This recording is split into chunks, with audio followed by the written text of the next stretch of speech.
I am one of those teens that got that second chance, and I know that I'm not the only teen that's worthy of a second chance. So I joined in hopes to help somebody else that's worthy of a second chance get that chance. Me and a few of my friends, with 4 of us total, was going up to our high school to settle a drug debt that one of my other friends had going on. And when we got there, things went a little crazy to the point where one of my co-defendants ended up shooting another teen and taking his life. And in doing so, we all was sentenced, charged with first-degree murder. I was sentenced to 15 years in Florida State Prison, and in which I served 12.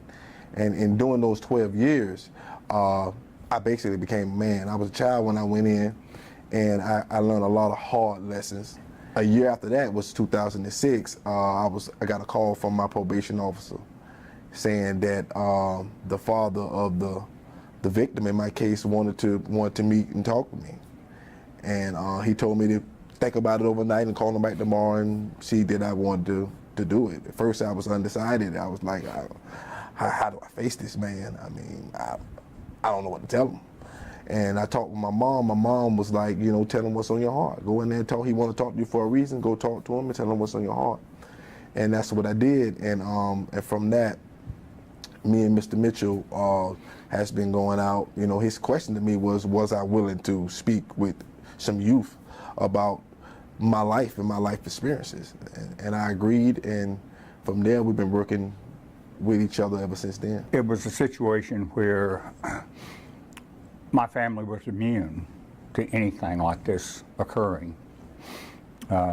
Something that would always happen to someone else, someplace else. But, that night, and it was a life changer for us, my entire family. I also quickly came to realize it was a life changer for other lives and their families as well. Over those years that followed, I always had a passing curiosity as to how growing up in prison had impacted Ellis. What kind of person was he becoming? The sentencing must be fair, and it must be commensurate with reasonable judgment of what will serve a meaningful purpose of consequences, but at the same time, the opportunity to return and make good on your life.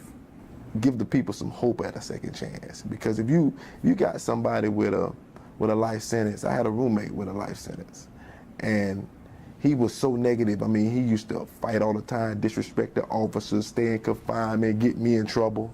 And he went back to court, and because he only had attempted murder, and they changed his sentence from a life sentence to 15 years. And of course, they brought him right back to the prison to finish out those 15 years. And he was another whole person. All the fighting and the disrespecting the officers and not reporting to work, it was all gone. And when he first came back, I thought he was still there. Oh man, you going to work today? Yeah, man. It was, I got to get my game time, And what changed in him was the hope. You gave him hope. You gave him an incentive to want to do better. It'll make our prisons better. All the riots you having is most of that stuff being caused by people who don't care anymore. If you tell me I'm gonna die here, and what incentive do I have to do well? I'm not gonna do well. I'm gonna be negative every day of my life until I die. I just want to kill that image for anybody. Now, what that person does with that opportunity is up to them. But you gotta at least give them hope. I think what the campaign is doing right now is really great. I mean, it's a movement, and I think it's definitely moving in the right direction. So I feel like with this campaign and other campaigns like it, we are moving in a direction to get life banded for all youth.